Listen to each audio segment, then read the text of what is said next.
Merhabalar, Ayşe Deniz'in Hobileri YouTube kanalıma hepiniz hoş geldiniz. Kanalımdan kucak dolusu selamlar, sevgiler sunuyorum. Evet, yine bir örgü modeli çalışması ile sizlerle birlikteyiz. Bu videomda sizlere iki şiş örgülerinize çok yakışacak muhteşem bir modelle geldim. Hırkalarınızda, yeleklerde, bebek örgülerinde, yani aklınıza gelebilecek her türlü iki şiş örgü alanında kullanabileceğiniz güzel bir model. Şöyle arkadaşlar, modelimin yapımı için elimde altın ilmek baby yazan ipim var. Şöyle ipimin kalınlığını, inceliğini de sizlere göstereyim. İpimiz bu şekilde. Şiş numaralarım ise 3,5 numara şiş kullanacağım. Sizler ipinizin kalınlığına, inceliğine göre şişler kullanabilirsiniz. Buyurun, dilerseniz modelimizin yapım aşamasına geçelim. Evet, modelimi ilmekler toplayarak başlıyorum arkadaşlar. Sizler bu modeli yapmak için 6 ve 6'nın katları artı 2 ilmekle modelinizi kurabilirsiniz. Kendine has bir lastik örgüsü var alt kısmında. O da çok hoş duran bir lastik. Şöyle ben ilmeklerimi toplayıp geliyorum. Evet arkadaşlar, ilmeklerimi topladım. Hemen ilmek sayılarımızı hatırlayalım.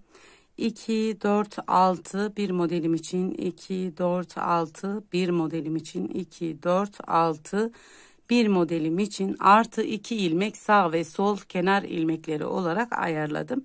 Sizler yeleklerde, hırkalarda kenar bantlarını da eklemeniz yeterli gelecektir arkadaşlar.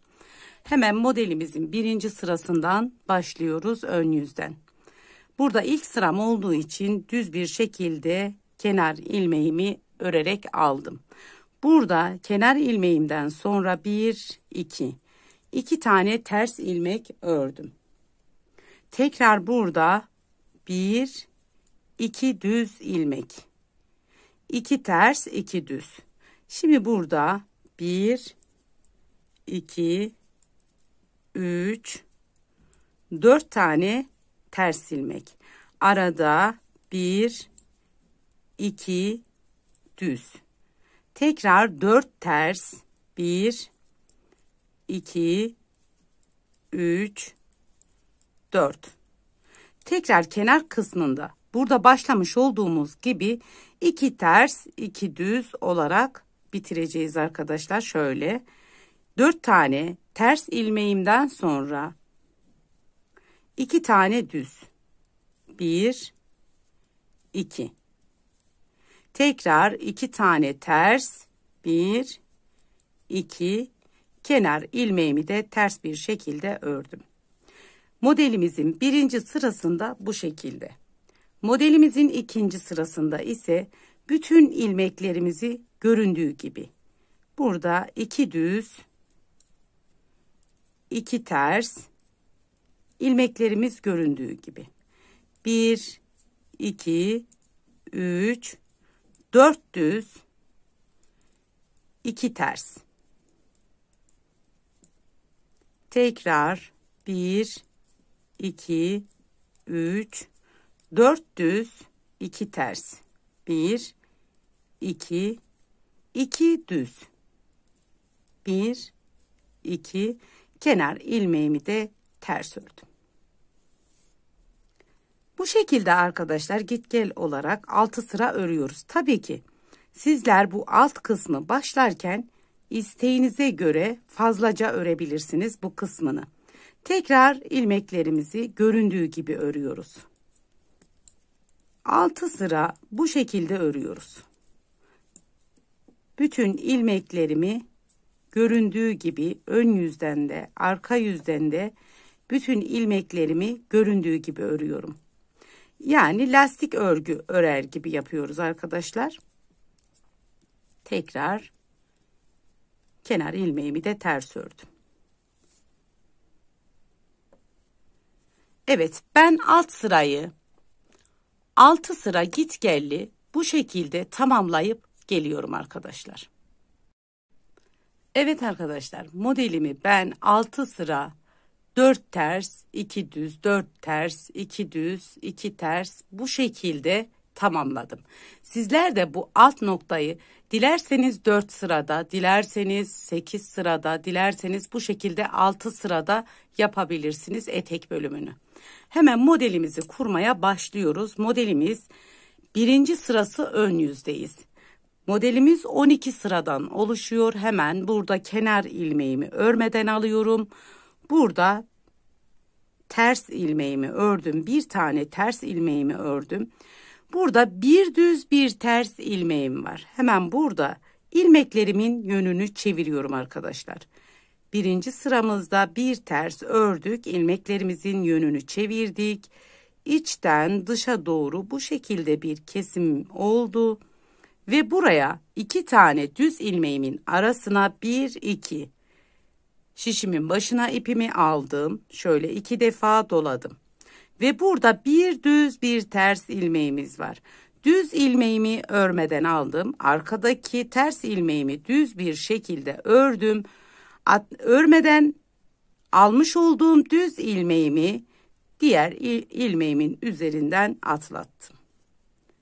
Bir tane modelimizi bu şekilde kurmuş oluyoruz.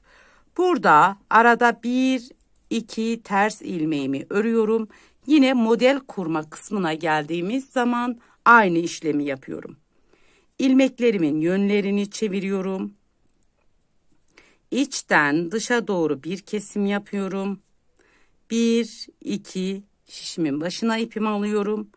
Düz ilmeğimi örmeden alıyorum. Ters ilmeğimi bir kere düz örüp örmeden aldığım ilmeği üzerinden atlatıyorum. Tekrar 2 ters.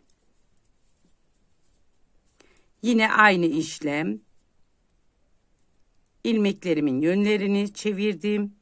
İçten dışa doğru bir kesim. 1 2 şişimin başına ipimi aldım. Örmeden aldım. İkinci ilmeğimi düz ördüm. Örmeden aldığımı üzerinden atlattım. Burada kenarda bir ters, yine kenar ilmeğimi de ters bir şekilde ördük. Modelimizin birinci sırası ön yüzde bu işlemi yaptık. İkinci sıramız arka yüzde ise kenar ilmeğimi örmeden alıyorum. Burada bir düz ilmek ördüm. Tekrar burada bütün ilmeklerimizi ters bir şekilde birini ters ördüm. Dolamış olduğum bir ilmeğimi yine ters ördüm. Dolamış olduğum ikinci ilmeğimi bu şekilde düz ördüm. Tekrar bir ters. Burada kenar ilmeğimizden sonra 4 tane ters ilmeğimiz oluştu. Burada arada 2 düz. 1 2. Birinci ilmeğimi ters, ikinci ilmeğimi dolamış olduğum ilmeğimi ters. Üçüncü dolamış olduğum ilmeğimi düz, yine düz 4 tane ilmek. 2 ilmek, 1 2 düz. 1 2 3 bu şekilde. 4 ilmek. Kenarda bir düz ilmek, kenar ilmeğimi de ters ördüm. Modelimin 3. sırası ön yüzdeyiz. Modelimizin 3. sırasında ise kenar ilmeğimi örmeden aldım. Burada bir tane şöyle hemen bir tane ters ilmeğimiz var. Yine yönlerini çeviriyorum kenar ilmeğinden sonra. Burada bir tane ilmeğimiz, kenar ilmeğimizden sonra yönlerini çevirip içten dışa doğru bir kesim yapıyorum. Burada bir doladım. Ters ördüm. Yine ters. Bu şekilde dolamış olduğumuzu bu şekilde alıyoruz. Tekrar burada hemen sayalım ilmeklerimizi. Yine burada bir tane doladım. Buradaki düz ilmeğimi örmeden aldım. Diğer ilmeğimi düz bir şekilde ördüm. Üzerinden atlattım. Şöyle bir görüntümüz oluşuyor. Düz ilmeğimiz 2 4, arada ilmeğimiz, artırmış olduğumuz ilmeğimiz. Yani modelimizi yanlara kaydırıyoruz arkadaşlar. Şöyle açıyoruz buradaki modelimizi. Tekrar burada bir tane ters ilmeğim var. Hemen yönlerini çeviriyorum. Düz ilmeğim ile ters ilmeğimin içten dışa doğru bir kesim, bir doladım. 1 2 ters ilmeğimi ördüm. Bir doladım. Düz ilmeğimi örmeden aldım. Ters ilmeğimi düz ördüm. Üzerinden atlattım. Tekrar burada bir ters, bir düz ilmeğim var. Yönlerini çeviriyorum. İkisini bu şekilde ördüm. Bir doladım. 1 2 ters ilmek. Bir doladım. Örmeden aldım. Düz bir şekilde ördüm. Bu işlemi yaptık. Kenarda bir tane ters ilmeğimi ördüm. Evet, bu sıramızı tamamladık. Şimdi örgümüzün arka yüzüne geçiyoruz. Kenar ilmeğimi örmeden alıyorum. Burada bir tane ters ilmek ördüm. Burada şöyle ilmeğimin yönünü çevireyim. 2 3 4 tane düz ördüm. Tekrar burada 1 2 ters. 1 2 3 4 düz. Tekrar 1 2 ters. 1 şöyle yönlerini çevireyim. 2 3 4 4 düz. Kenarda bir de kenar ilmeğim ters olarak ördük. Şimdi aslında modelimizi bir kez kurmuş oluyoruz şöyle. Buradan sonra 2 sıra ters düz ilmeklerimizi göründüğü gibi örüyoruz. Sonra modelimizi kaydırıyoruz arkadaşlar. Kenar ilmeğimi örmeden aldım. Devam ediyoruz. Tekrar burada 2 düz kenarda 1 2 3 4 2 düz. Tekrar 1 2 3 4 ters 1 2 düz. Yani bu sıramızı da ters düz ilmeklerimizi göründüğü gibi örüyoruz. 1 2 3 4 kenar ilmeğimi ters alıyorum. Tekrar modelimizin arka yüzünde yine ilmeklerimizi göründüğü gibi örüyoruz. Diğer örneğimize geçiş sırasında bu şekilde 2 sıra örüyoruz. Tekrar ilmeklerimi göründüğü gibi bu sefer 4 düz 2 ters.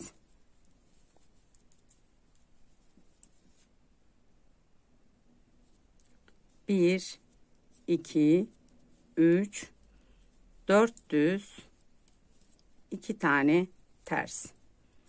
1 2 3 4 düz 2 ters, kenar ilmeğimi de ters ördüm. Evet, şimdi yapmamız gereken, burada örneğimizi tekrar açacağız arkadaşlar. Kenara bir yarım örnek kuracağız. Şimdi örneklerimizi bu 2 tane düz ilmeklerin üzerinden açıyoruz artık. Hemen onu da nasıl yapacağımızı gösterelim. Kenar ilmeğimi örmeden aldım. Burada bir tane şişimin başına ipimi aldım.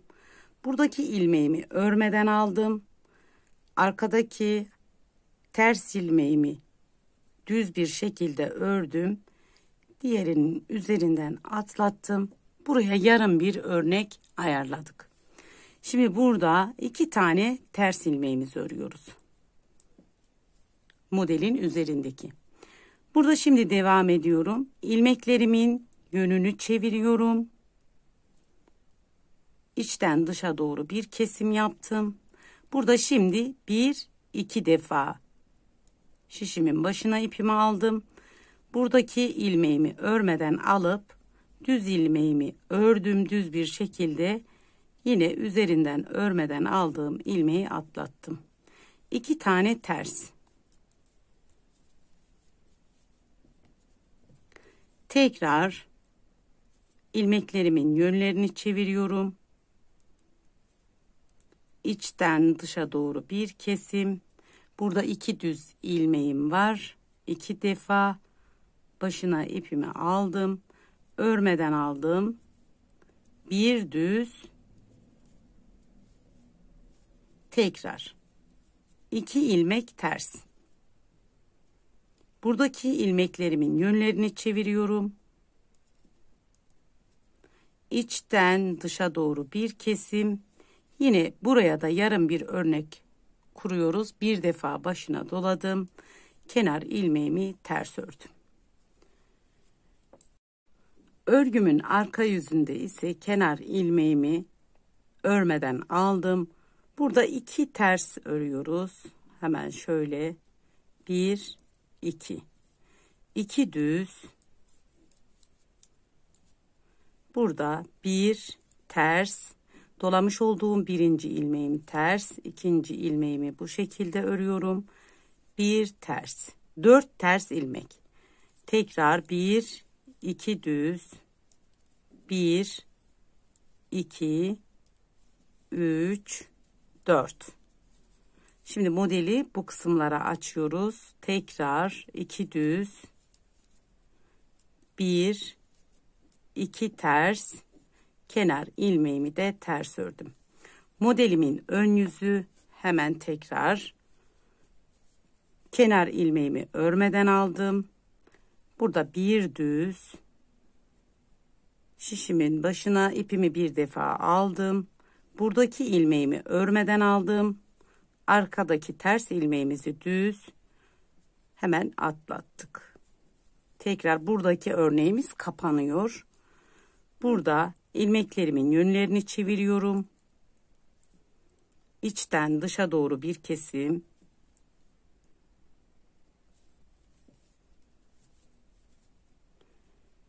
Yine burada bir doladım.